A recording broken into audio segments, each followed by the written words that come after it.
Welcome to the Sifter Fund's annual summary review. I will first go over how the fund performed during the year, and secondly, the fund's portfolio managers share their views on the companies, and finally, we'll try to analyze how the future looks like. In 2022, the Sifter Fund's return was minus 14.7%. We were 100% invested in equities throughout the year, which is in line with the Sifter Fund's strategy. I think we wouldn't have done any better if we had tried to time the stock purchases and sales of the stock we own. When we look at which sectors decreased the fund's returns in 2022, we can see that the consumer discretionaries, including, for example, Sony Corporation, decreased by 27%. Likewise, the communication services sector, which includes Alphabet Google, fell by 26%.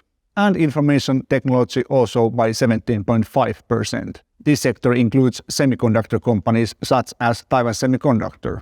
The only sectors contributing positive returns in 2022 was pharma and healthcare sector and financial services. We shall see later in more detail which companies in the fund were the top contributors and detractors in the previous year. Let's have a few words about how Sifter Fund has performed historically.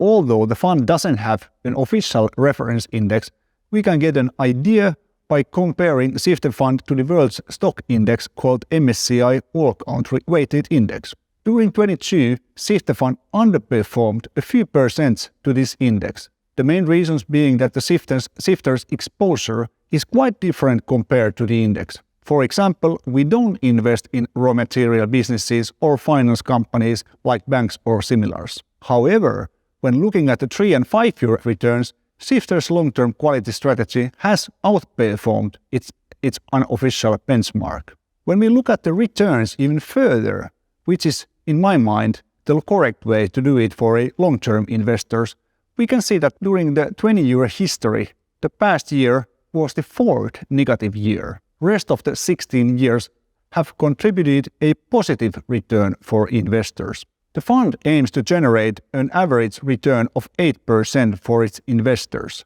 according to our rules and prospectus. However, historically, Sifter Fund's strategy has been more successful, generating an average yearly return of 9.2% after all fees. One could say that strategy has worked out well, at least historically.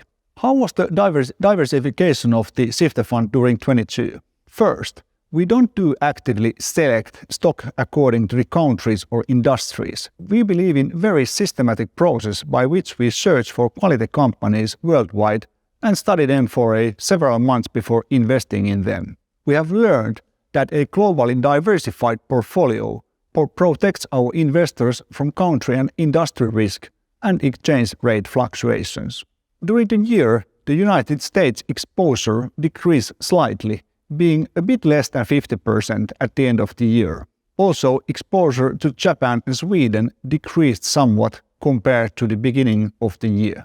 During the year, we invested in Universal Music Group, one of the world's largest music record owners. This new line increased our EU position in the fund since the UMG has its headquarters in Netherlands. We have not and will not invest in China, Russia or developed countries where the risks are too significant regarding investor protection, data reliability and other sustainability factors. In conclusion, the fund's global diversification is excellent in my mind and provides peace of mind to our investors, and hopefully sufficient risk-adjusted returns in the coming years.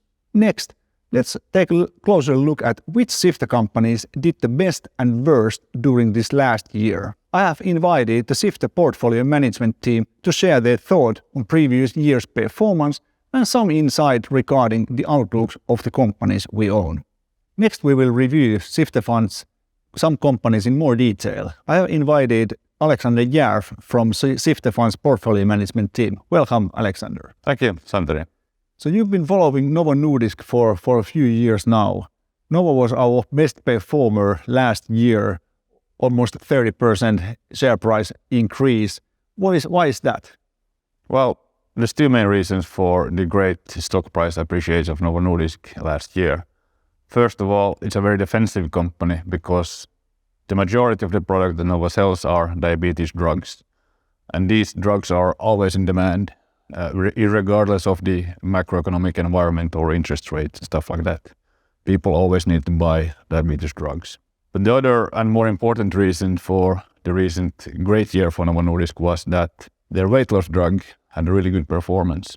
So the background for this is that 5 years ago, Novo Nordisk launched a drug called semaglutide. This is mainly for treatment of type 2 diabetes, but the company noticed that obese patients taking this drug were able to shed quite a lot of extra weight without any significant side effects. So 1.5 years ago, they got approval from regulators to sell this for treatment of obesity. And as you can imagine, this has been quite a good success in the market so far. They have been selling quite a lot of this drug for this purpose. But coming back to this share price increase, almost 30%, is Novo stock too expensive for Sifter Fund now? Well, so it's true, it's one of our most expensive companies right now, yes. But on the other hand, we can see both in near term and over the long term that the growth outlook for this company is really good. This is from the conventional portfolio that the company has, and also for these new applications in weight loss. In addition, there's a lot of interesting stuff in the pipeline that might be approved within the coming years that will support the growth of the company further. So this is a quality company. It's quite expensive, but the growth is there to support the current valuation. So business is very strong, and you have certainly evaluated some growth outlook for this company. So to be more specific, what kind of estimate you have? So my model gives a 12% average growth rate over the next 5 years. And that's quite realistic considering the quite good predictability that we have for this company. The visibility and then demand is definitely there to support these kind of growth figures. How about any risk? Can you identify any risk for the Novo? Of course, there's always risks. Specifically, a new risk that came up last year was the fact that the main competitor, Eli Lilly, has now launched their own drug that's very similar to Novo Nordisk blockbuster drug. So, in fact, the competitor's drug is slightly better in terms of weight loss performance than Novo's drug. So this drug is now taking some market share in this market. But in the end, the weight loss market is very young. It's a kind of new market. This is the first time in the history that we have drugs that actually work and without any major side effects. So this end market is growing right now very fast. And there's definitely room enough for both companies in this market. All right. Well, next we can move to the second best performer. That's a Deutsche Börse. What is Deutsche Börse doing, and can you explain the business model in a few words?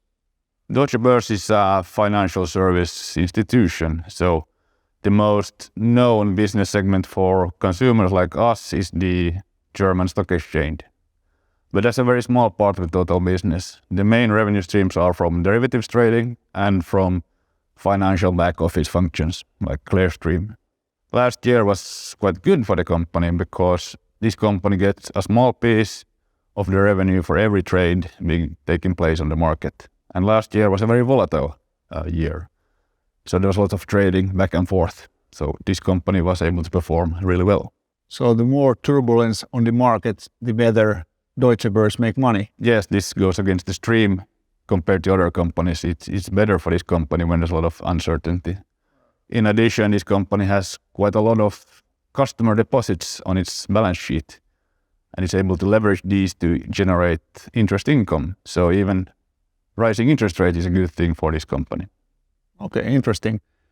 Deutsche Börse and Novo Nordisk, we have owned them for a long time now, but one new company, one of the 4 new companies we invested this year or last year was the Applied Materials. And you've been following semiconductor sector for roughly 6 years now. So why Applied Materials? What does it do? So Applied Materials is a company that makes the machines that the customers use to make semiconductors, so chips, processors, and so forth. It is one of the strongest companies in this segment. This segment itself has very high barriers to entry. It's very technical. It's really hard to compete in this kind of industry. And the industry itself has a very good outlook both in the near term and over the long term. And this company is one of the best in this sector. But how was the valuation for the Applied Materials when we bought it? It was good. It was good. The stock price of this company has come down quite a lot in the last year due to a lot of perceived near-term risk from the cyclicality of this industry and from the China trade tensions and so forth. But in our view, the price today compared to the future outlook of this company is quite attractive. And so in our view, we got quite a good trade-off when we invested here. Yeah. Well, to be able to invest in new companies, we often need to sell something, and this time we exited Starbucks. That's the trade-off, yeah. So why Starbucks? Well, in our view, Starbucks is still a good company, but the risks of this company has grown in the last year especially. So there's three main things to notice about Starbucks as of 2022. First, we did a stress test on our portfolio with regards to how well a company can manage an inflationary environment. And unfortunately, Starbucks was the worst performing company in that stress test. Secondly, a lot of the future growth for Starbucks will come from China. It's a very important market for that company. And the pandemic was in 2022 and is still today quite a serious deal in China. They have not been able to manage it as well as we have over here. And in addition, there's more political risk with China today than perhaps even a year ago. And then lastly, and most importantly maybe in my view, is that there's been a lot of drive for unionization of Starbucks cafes. In the past 50 years of this company history, there has been no unions and the employees have been very happy working there. But now there's a very strong drive to unionize, and this is a signal that the employees are not happy. And this, in our view, is kind of a heightened risk. It's an ESG risk, if you will. And in our view, the management of Starbucks has not been handling this situation that well. Okay, interesting. Thanks for sharing your thoughts with us. And thank you, my pleasure. Next, we will hear more about the Sifter Fund's tech companies and semiconductor companies. I have invited Olli Pöyhönen from our portfolio management team here. Welcome, Olli. Thank you. So tech companies' share prices declined quite a lot in a recent year. Why is that? Yeah, indeed, it was a difficult year. Well, we can name at least three key reasons for that. Well, one was just the soaring interest rates. That's particularly tough for companies which have high valuations to begin with. And you have a lot of those kind of companies in the technology sector. Now, the second reason was just the declining demand for consumer electronics. And well, the key reason there was that there was just those drivers that supported demand during the pandemic were just no longer there. People were not as stuck at home during work or pastime, or they had already upgraded their electronics. And then you had also soaring inflation, which limited consumer spending. Then the third driver was the increasing tensions between the US and China, which seemed to particularly concern the semiconductor industry. And well, that at least increased risk levels, but also led to some guidance downgrades for some semiconductor companies. But we have a strong belief in our tech and semiconductor companies, so why so? Yeah, indeed. The Sifter technology companies are carefully selected. Two of the largest ones are Taiwan Semiconductor Manufacturing Company, or TSMC, and Microsoft. Well, if we first look at Taiwan Semiconductor, well, that company's main business is to contract manufacture leading-edge semiconductors, such as high-performance processors for customers like Apple and AMD. And well, that company was not immune to the headwinds that we see in the consumer electronics business, but or the consumer electronic industry. But it's good to note that TSMC also manufactures semiconductors for applications which are not as dependent on consumer behaviors, such as semiconductors for data centers or for 5G networks. So due to those various sources of revenue, TSMC actually expects its revenue to increase a bit, even in 2023, even though the semiconductor industry overall is expected to decline. Well, how do you see TSMC's market position in a longer term? Well, it's still strong. The company has an overwhelming share of the global manufacturing capacity for leading-edge semiconductors. and there are strong entry barriers into that industry. You have a constantly increasing need for capital and know-how. It's just an increasingly tough path to reach those leaders such as TSMC. Sure, there is.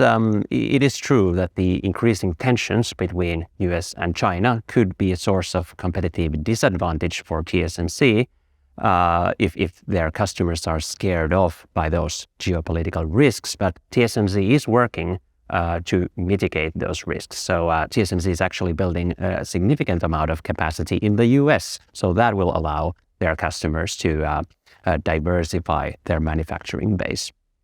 Well, to be more specific, so what kind of outlook and earnings growth you see for this company? Well, accurate forecasts are of course difficult to pin down, but it's easy to see that as long as there is strong demand for leading edge semiconductors for whichever application, TSMC should do quite well. And TSMC and their main rival Samsung actually expect their revenue from semiconductor manufacturing to increase at about 15 to 20% annual rate on average over the next several years. So they are definitely optimistic. Our forecasts are a bit more conservative than that, but sure, roughly in the same direction. Well, it's still a strong growth. It is definitely, yeah. And they have shown that kind of growth over the past few years. Okay. Well, how about Microsoft? It's one of our oldest investments, over 10 years in a portfolio. So tell me, what's the current business in Microsoft? Yeah, indeed. So Microsoft's main business these days is to offer cloud computing services to commercial customers. So essentially what that means is that Microsoft offers computing power, storage, databases, applications over the internet, and while utilizing its own data centers to do that. And one key application is the Office package, which we all know. You can buy that as a subscription service. Okay, how about the Microsoft outlook? How do you see it? Well, in the short term, sure, Microsoft is not immune to these headwinds that I have mentioned. If there's fewer PCs being sold, then Microsoft sells less of those Windows licenses. And overall weaker macro environment does affect corporate IT budgets. But still, Microsoft actually expects a double-digit revenue and operating income growth still this fiscal year in constant currency terms, though. So it's in the short term, the outlook is not terrible, and in the long term, we can see that there's still a lot of growth to be expected in the cloud computing market. For example, Gartner expects that the corporate spending on cloud services will increase at about 20% annual rate on average over the next 4 years or so. And there's good reasons for that. I mean, it still makes sense for corporations to shift their IT spending towards cloud. The cloud offers resilience. It offers it allows the corporations to access those economies of scale that Microsoft's cloud has, and it's just a much more flexible way to arrange things. And Microsoft is in a good position to benefit from that shift. Microsoft is considered often the most strategic IT vendor by many corporations. And also Microsoft's network of data centers, that's the result of substantial investments, and it would be difficult or at least time-consuming for newcomers at least to replicate anything like that. So despite of share price decline, we see that the Microsoft business is strong and the outlook is quite promising. Yes. Good. So let's move on to the next one, and one of our most recent investments, Universal Music Group. So tell me a little bit more about this new investment. Yes, UMG, or Universal Music Group, they generate most of their revenue from recorded music. And well, how that works in simple terms is that they discover promising artists and help them succeed.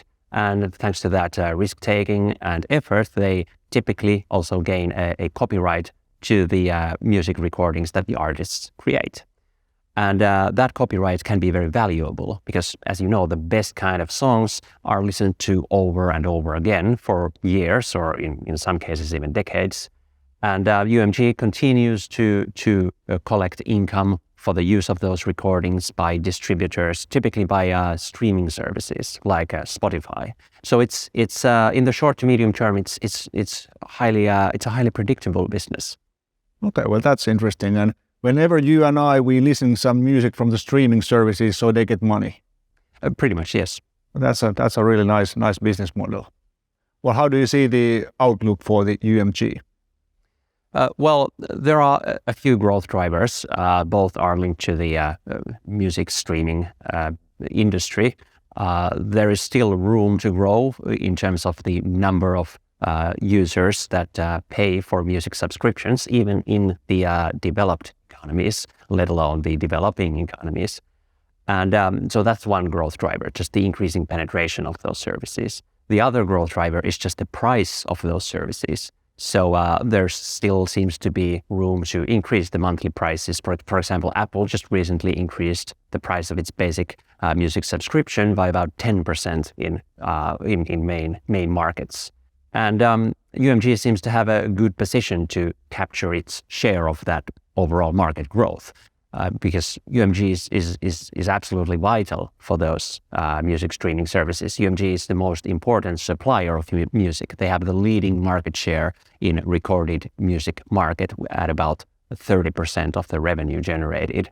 And it's so from that perspective, it's a good outlook over the long term as well. Of course, it's also important that UMG continues to attract new artists in the long term and in that way keep its music library relevant. But fortunately, their reputation, contacts and resources still seem to attract new talent. Okay, interesting. And in order to invest in new businesses, we have to very often sell something out.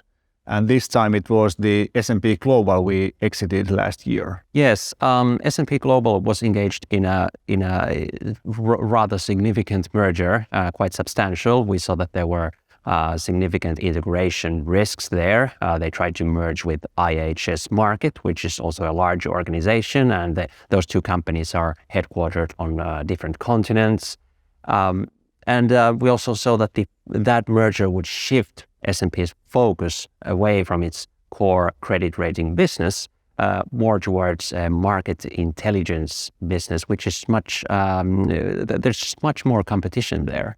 So it wasn't really attractive. The valuation of the share was really quite high relative to other sector companies. So the risk reward, it just wasn't attractive overall. All right. Thank you very much, Olli, for your thoughts. Thank you. Next, one of our portfolio management team members, Karl Lidsle, will share his thoughts and ideas regarding Sifter businesses. Welcome, Karl. Thank you. So Safran was one of the best performers in a recent year. Could you please tell a little bit more about Safran's business and why do we like it so much? So Safran is one of the largest aerospace companies in the world. And it is probably best known for its engines. This is also the core business. These engines are widely used for single-aisle jets. But Safran also does other things. For instance, it supplies brakes and nacelles and seats and even toilets for aircrafts. And in a nutshell, why we like the business is because it has entrenched itself in a growing and profitable razor and blades business. The cost and the development time and of course the safety regulations ensures that Safran really only has one competitor, and Safran has had a stable 70% market share of this really nice market. Okay. Well, Safran's share price increased over 9% last year, so could you tell what is your idea? What is the underlying reason for the growth? Sure. So Safran's high margin revenue comes from its service business, and there's a strong direct correlation between air traffic and its service business revenues. So quite simple. And last year was really a year where we saw a continuation of the return to normalcy that started in 2021 with mass inoculations and removal of travel restrictions. And actually last year we even saw in some markets air traffic levels higher than in 2019. So business is booming. Business is booming, yes. How about the outlook? How do you see the Safran's growth prospects? We view them quite favorably. In the short term, we believe that this return to normalcy will continue. As we, for example, heard from China just recently, they are removing travel restrictions. Then on the longer term, we've seen that historically air traffic has grown at roughly double the rate of GDP. And we also know that Airbus and Boeing, the airframers, are ramping up production currently already to meet their almost decade-long backlog of single-aisle jets. Well, the next company is Sony Corporation from Japan, and it was one of our worst performers in recent year. Could you please describe what is the Sony's business?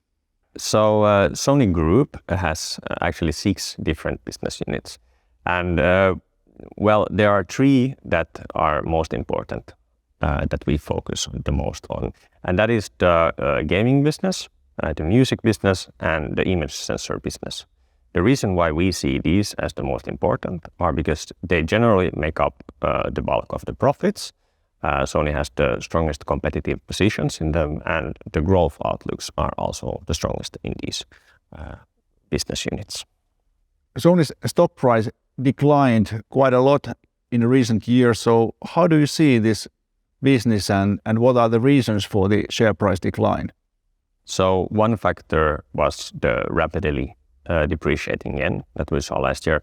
But admittedly, there were company-specific troubles as well. 2 kind of main themes that we saw across business units was, well, one of them were supply chain issues. And the second one was that after this COVID-induced demand boom, we saw some falling demand, as we saw in a lot of other sectors as well. So despite of this stock price decline in the recent year, we still believe in Sony business. Why is that? We do believe in Sony, yes. And the kind of nutshell answer to that is that despite of the decline in share price, Sony's competitive positions are still intact, and the long-term growth outlooks are also intact. For instance, Sony is still the #1 console manufacturer, and once people finally get their hands on PlayStation 5 consoles, then we will see these high-margin sales revenue to continue to grow again. Secondly, it is also still the second largest record label group or music business in the world, and streaming is continuing to grow nicely. And thirdly, it is also still the largest image sensor manufacturer, and we believe that smartphones will get better and more cameras also in the future, and sensors will be needed in everything from factory automation to autonomous driving. So business is strong and the outlook is quite potential in your view. Yes, there are a lot of things to be positive about in Sony's future, yes. Let's move on and one of our newest business we invested last year, and you are following that business. It's of West Pharmaceutical Services. It must be quite unfamiliar for many of us, so could you please tell what does West do? Yeah, so West really designs and manufactures the rubber components that are put into vials and syringes, and those that actually then touch the drug. That's in a simple nutshell what it does, so quite straightforward. But then these rubber components are of course designed very carefully. They're manufactured and some value-added processes are done to them. And once these components are then selected for a specific drug, it is essentially locked into that recipe, if you will. And so that means that as long as this medicine is manufactured, you will most likely then use West Pharmaceutical components. So that creates then quite forecastable and stable revenue for West. Well, that's good to hear. That's what we like. But how about the growth prospects? I see them quite favorably. So for one, pharmaceuticals is an inelastic and growing market. But then within the wider pharmaceutical industry, we continue to see biologics as a natural growth engine that will continue. And these biologic drugs then treat autoimmune disorders, diabetes, and cancer. So age and lifestyle related diseases that will increase in the future. And a very nice thing for West in particular is that it doesn't just mean more rubber components, but it means higher margin ones, because the quality requirements for these biologic drug containers are more stringent than for your average pill bottle. All right, very interesting. Thank you for your thoughts, Karl. Thank you. One of the most common questions we hear from our investors quite often is that where the stock market goes next month or next year. Well, we don't have any crystal ball and we don't know the right answer, but what we know and what we can tell, how the Sifter businesses look like. So Olli, could you tell how we define the quality business and why do we think that the quality businesses are improving? Yes, well, when we compare the Sifter portfolio as a whole to another group of companies, in this case Standard & Poor's 500 index, we can see that on average, Sifter companies, they have higher operating margins, they generate better returns on invested capital, they have lower leverage than those S&P companies on average, and also the Sifter companies appear to grow revenue faster than those other companies. So based on these figures, we can assume that we can at least see that there are signs of quality companies, and that is something that we can trust. Well, how about valuation? Well, we have looked at the valuation of each Sifter companies individually, and we have determined that the valuation is at least at a reasonable level when we compare it to our own earnings forecasts, which extend 5 years into the future. So is there anything we can promise for the investors regarding the future? We can at least say that typically over the long term, there is a tendency for the company's market valuation to follow its earnings. And if our forecasts for Sifter companies do materialize, are indeed correct, there is and nothing in the economy changes, then we think that it is reasonable to assume that as the earnings of the Sifter companies grow, the share prices of those companies will eventually move in a similar direction. So basically upwards. So basically our promise for the investors is that we stick in the quality. Yes. That's exactly right. Thank you for joining us today, and I hope you got some new ideas and thoughts regarding your own investments and or Sifter Fund investment style and strategy. I wish you very good and successful investment year 2023. Thank you.